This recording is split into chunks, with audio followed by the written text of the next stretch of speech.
Today on Holy Thursday, we commemorate three great mysteries. The first one is the call to service and the incredible example of humility that we have when our God kneels down at the feet of his apostles and washes their feet. Gives us an example of true and authentic humility and what authentic leadership is about in the kingdom of heaven. And it's not about authority. It's not being about having authority over other people and being able to tell them what to do, for someone's own power trip. Authentic leadership is service through charity. Whoever wishes to be the greatest must make himself the least and the servant to all. And as an example of charity, of greater love, a desire to serve even the smallest and the weakest among us. And whoever puts themselves at the service to others to the greatest levels, the one who's greatest in the kingdom of heaven. And so we have this example of humility from our Lord. The second thing that we celebrate today is the institution of the priesthood. And this is something that's commonly misunderstood as to the significance of what foot washing is about. In the Old Testament, foot washing was part of the priestly ordination rite.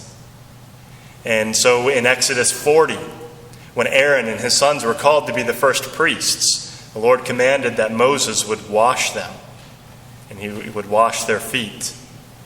And so that was part of their ordination as priests. And we also see in Leviticus 16, on the Day of Atonement, when the high priest would go in one day a year into the Holy of Holies and make a sacrifice and sprinkle the blood on the top of the Ark of the Covenant in order to atone for the sins of Israel.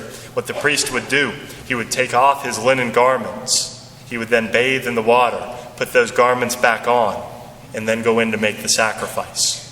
And we see in today's reading that Christ, the true high priest, before he goes to make atonement for the human race, takes off his linen cloak.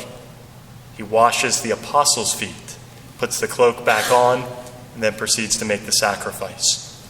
And so what Christ is doing in these passages is he's ordaining the apostles as the first priests of the new covenant. When Peter objects and says, "You will not wash my feet," Christ's response, he says, "If I do not wash your feet, you will have no inheritance with me." That word inheritance is very important because if you look in the Old Testament, the 12 tribes of Israel, there was one tribe that did not get any land. All the other tribes got a piece of land, part of the Holy Land. But the Levites got no inheritance because their inheritance was the Lord himself. And so once again, this is a priestly term that the Lord had given the Levites, the priests in the Old Testament, himself. They wouldn't have a geographic territory, but they would serve the Lord himself. And so what Christ is saying is, unless I wash your feet, you will have no share in the priesthood that he wishes to bestow upon him. And so it's important for us to understand the significance of this event as the ordination of the priesthood, because that's something that shapes the fundamental structure of the church.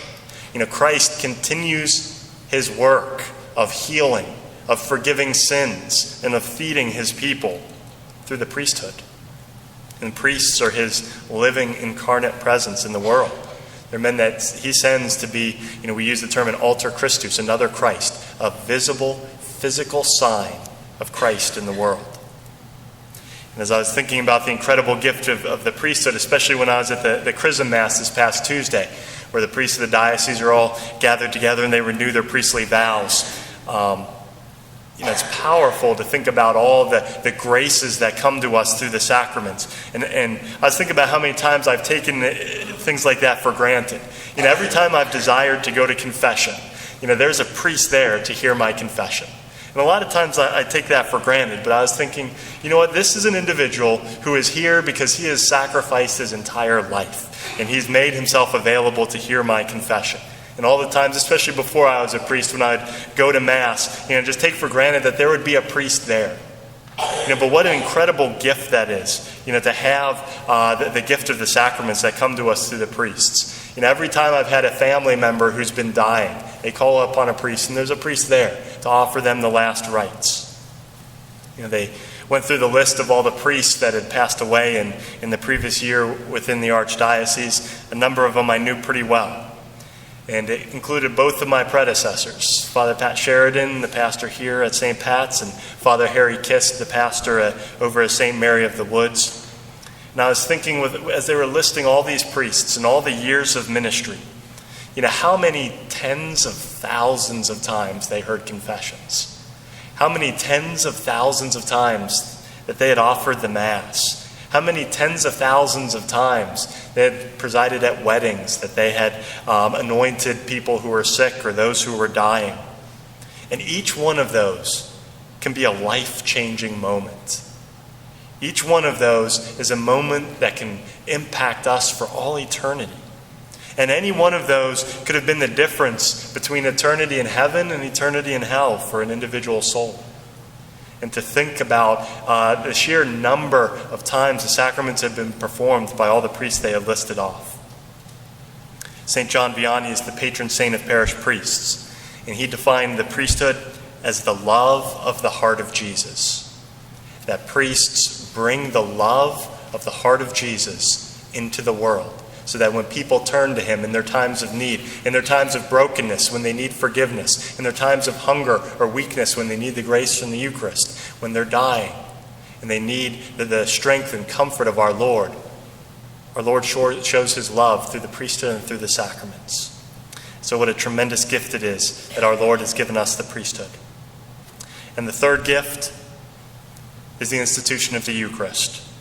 The body, blood, soul, and divinity of Jesus Christ. The greatest gift that our Lord has given to his church, himself.